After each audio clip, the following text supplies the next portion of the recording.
The sound was small in all that empty land. A thin choked cry carried on the Wyoming wind. Samuel Thornton reined in his bay stallion and listened hard. Another faint moan came from the cottonwoods by a broken homestead. His hand found the colt at his hip. The sun was sinking. The land was quiet, and Trouble liked quiet places. He pushed the door with his boot and stepped inside. Dust hung in the air. The roof sagged. The smell hit him first. Sweat, fear, old blood. In the far corner, a young woman lay bound hand and foot. A filthy strip of burlap cut across her mouth. Her blue calico dress was torn. Dark hair clung to her cheeks. Her eyes were wide and wet with terror. Easy now, Samuel said, voice rough from too many silent days. He holstered his gun and cut the ropes with his knife. She flinched at his touch. He worked the knot at the back of her head and pulled the gag free. She gasped hard, chest heaving, lips cracked and bleeding. "I can't breathe," she whispered. Those words split him open. For a moment, he was somewhere else. Smoke, fire, a cabin he could not reach in time. He forced the memory away and cut the rope at her ankles. "Can you sit up?" he asked. She nodded and tried. He steadied her. In the dim light, he saw the marks on her wrists, the bruises on her arms, the gray look of thirst. He brought his canteen to her lips. "Slow," he said. She obeyed, eyes never leaving his face. "How long?" he asked. 2 days, maybe 3, she rasped. "They left me." Who fear flashed across her face. "They'll come back. Not while I'm here." He looked her over. She was light as a bird when he lifted her name. "Samuel Thornton. I own the Triple T, north of here. You're safe now." "Safe," she said like it was a word from a book. He put her in the saddle and climbed up behind, one arm firm around her waist. She tensed, then leaned back against him, too weak to do otherwise. They rode through fading light until the Triple T rose out of the dusk. Barns, corrals, bunk house, the big house with a wide porch and warm windows. Men paused at their chores and stared. Their boss never brought anyone home. Jake Samuel called to his foreman, a hard man with steady eyes. "Ride for Doc Morrison now." "Yes, sir." Inside, Mrs. Chen, the housekeeper, took one look and set to work. "Poor child," she said, already drawing a bath and finding clean clothes. "Go on, Mr. Thornton. Let me do my work." Samuel paused at the door. The girl watched him with those dark eyes. "Thank you," she whispered. He nodded and walked out, but the words followed him to his study. He poured whiskey and tried to quiet the old ache in his chest. 5 years since the stage coach robbery that took his wife Sarah and their little girl Emma.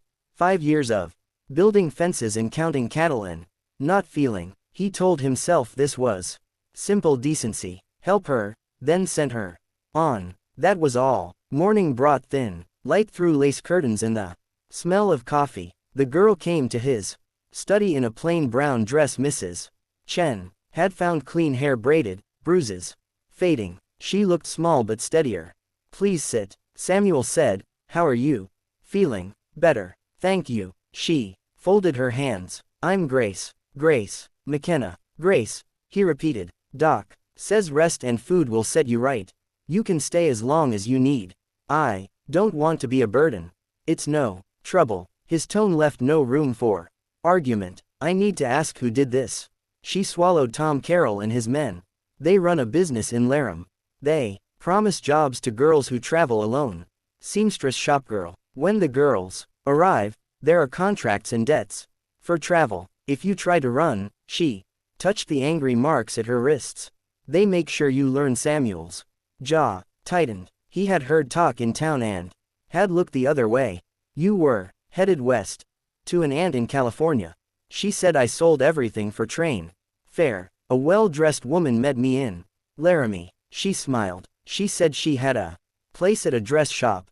I believed her. Shame brushed her voice. "I slipped away 3 nights ago. They caught me and left me in that shack to think about my choices." "You're under my protection now," Samuel said. "They won't touch you here.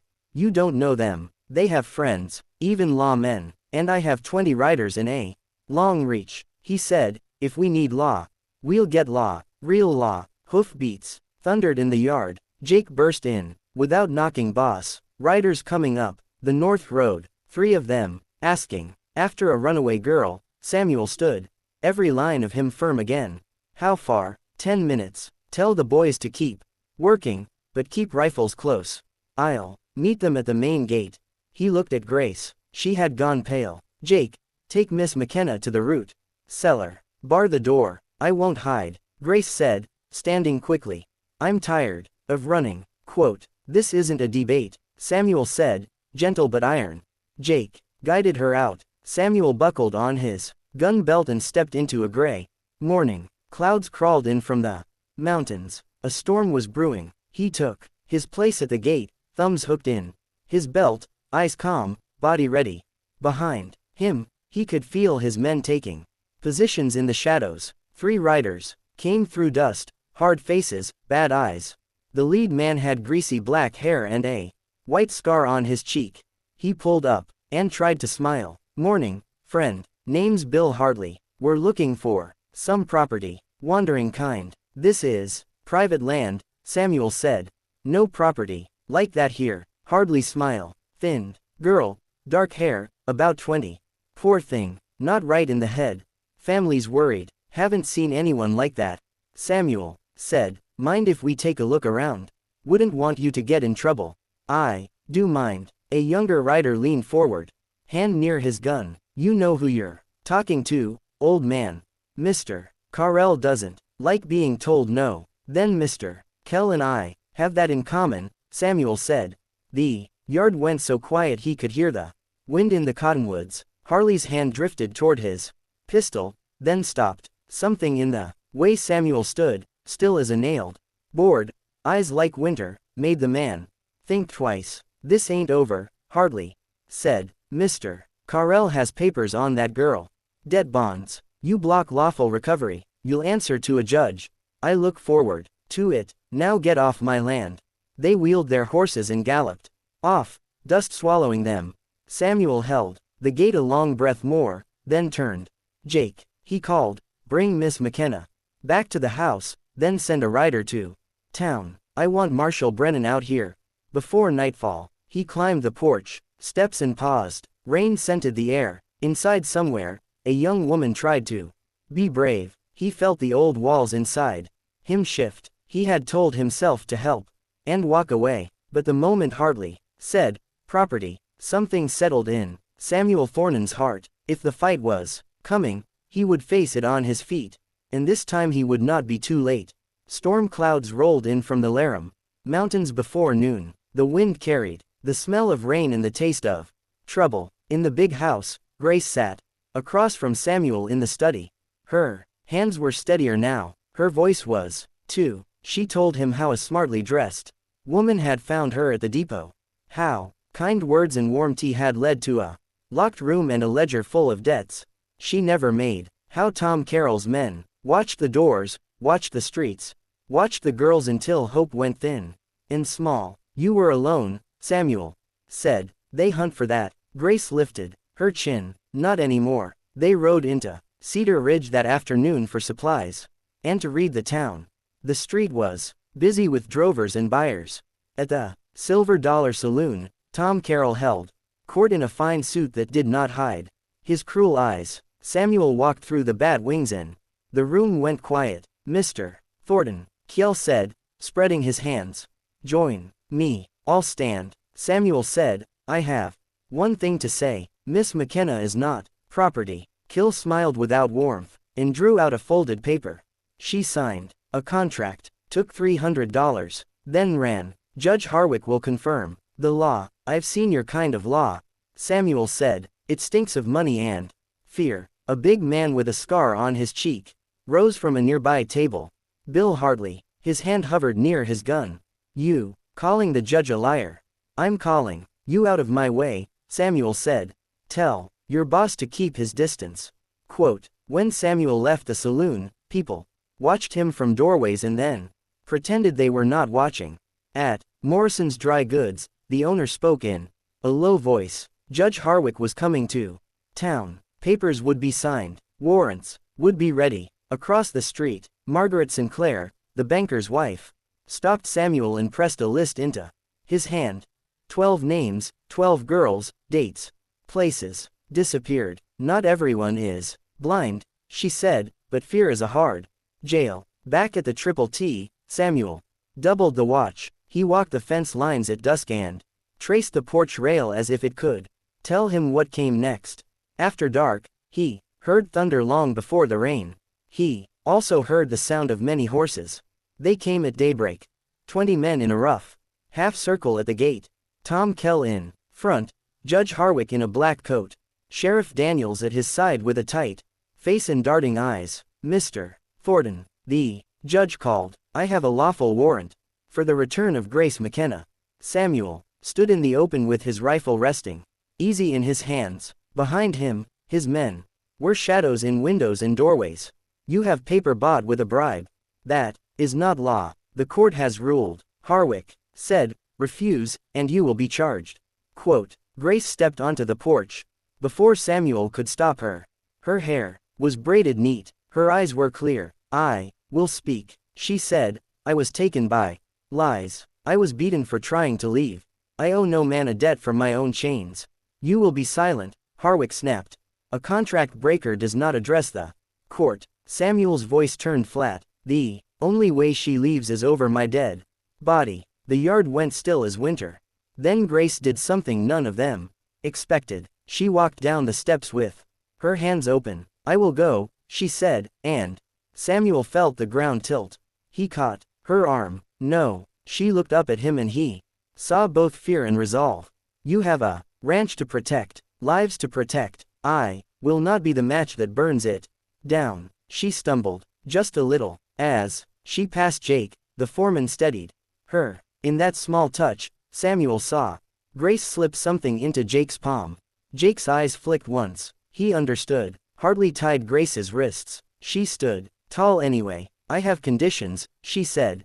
To Carell, you pay my debt in full on paper. You release me from any claim on paper. You do it now. Carell laughed. You think you can bargain. You like business. Grace said, do business with me and I stay quiet. Refuse and what I know will travel. Names, places, buyers.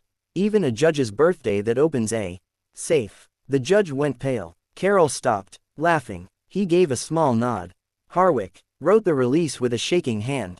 Sheriff Daniels witnessed it. Grace held the paper with white knuckles and did not look at Samuel. Carol gathered his men and rode away with the storm. The yard stayed tense until the last rider vanished. Only then did Samuel move. He lifted Grace's chin with 2 fingers. What did you hand Jake? Insurance, she said. A letter, a list.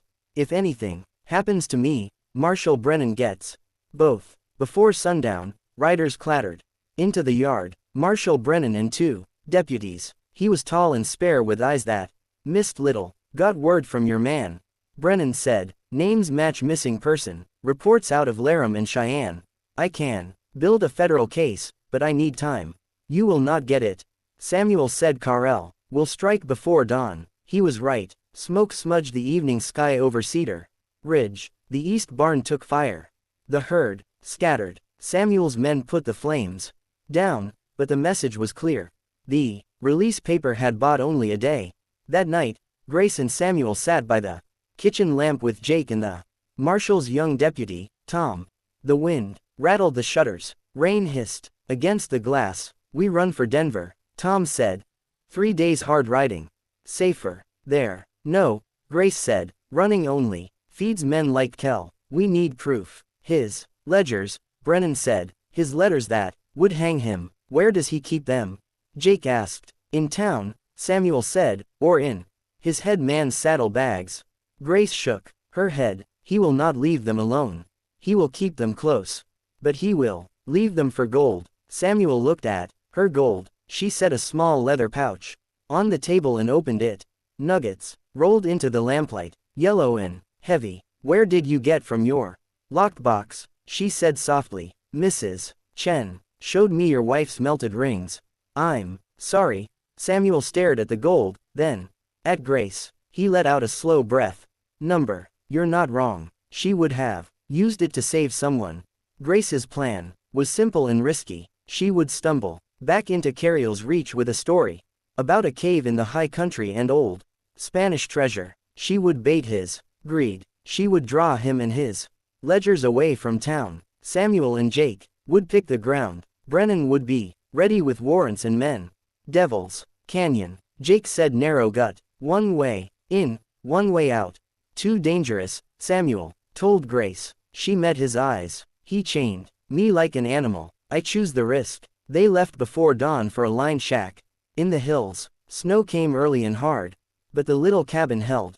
They made coffee on the fire and spoke in low voices. Samuel checked the trail twice. No tracks, no watchers. On the third check, he found sign. Carol's scouts had reached the lower switchbacks. It was time. Grace brushed dirt on her cheeks and tangled her hair. She put on the torn blue calico dress.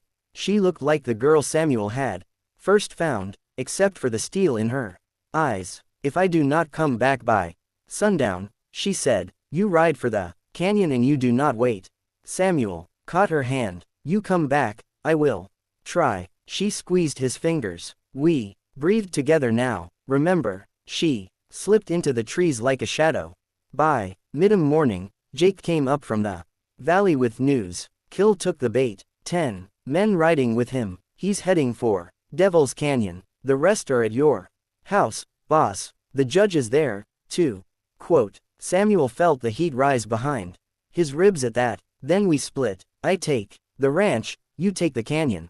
Marshal, bring your men to both gates. Snow fell in fine, bright needles as the plan unfolded. In the high country, Grace stepped out of the pines and into Carriel's path. A small figure holding a leather pouch that flashed yellow in weak sun. Far below, Samuel and 2 riders slid along fence lines toward his own front door, where a crooked judge leafed through private letters with greedy hands. The Wild West held its breath. Wait, before we move on, what do you think about the story so far? Drop your thoughts in the comments. I'm really curious to know. Snow fell in thin white lines as Grace stumbled into the trail below the line shack. Her hair was tangled. Her dress was torn. She clutched the small leather pouch tight to her chest. Kill's scouts saw her first. Then Carriel himself rode up with 10 men. Bill hardly sat to his right, scar pale against cold skin. You again, Carriel said. Bring her here, Grace. Let them pull her to his horse. She raised the pouch and shook it, so the nuggets rang together. More of this in a cave, she said. Old Spanish kind. I can show you. Hardly narrowed his eyes. Smells like a trick. It smells like money, Carol said. Tire. We ride. They pushed hard toward Devil's Canyon. Wind drove snow through the pines. The trail narrowed to a throat of rock where the walls rose high and close. Grace let herself stumble and cry. She kept her eyes low and counted the turns she and Samuel had marked the night before. At the second bend, she stopped up ahead. She said, the cave is above the wash. Kill leaned down. If you lie, girl, I throw you off the cliff. Grace looked past him and saw a small flick of a hand up on the rim. Jake's signal. She took one slow breath and said, right there. Shots cracked from the rim. Rock spit. Horses reared. Men cursed and scrambled for cover. Jake and 4 Triple T riders had the high ground and knew the angles. They cut the line of men in 2 with fast hard fire. Grace dove into a cut in the wall and pressed flat, hardly fired at the rim and then at the shadow of a rider on the far side. Kill dragged his horse behind a boulder and screamed for his men to push forward, but the canyon was a narrow box. There was no room to charge, and the rim was a knife at their throats. Down in the valley, Samuel slid along his own kitchen wall with 2 hands from the ranch. Snow melted on his coat. He eased the back door open and stepped into the quiet room. Voices came from the study. I told you, Judge Harwick said, fingers riffling papers. Thornton plays the saint but writes to every railroad man in Cheyenne. We will find something. Sheriff Daniels stood near the stove, hat in his hands. His eyes were tired. Judge, this doesn't sit Right, it sits where money puts it. Harwick snapped. Samuel stepped into the doorway. Step away from my desk. The judge spun. Daniels froze. Samuel's Colt was steady, but his voice was calmer than his own heart. Sheriff, take his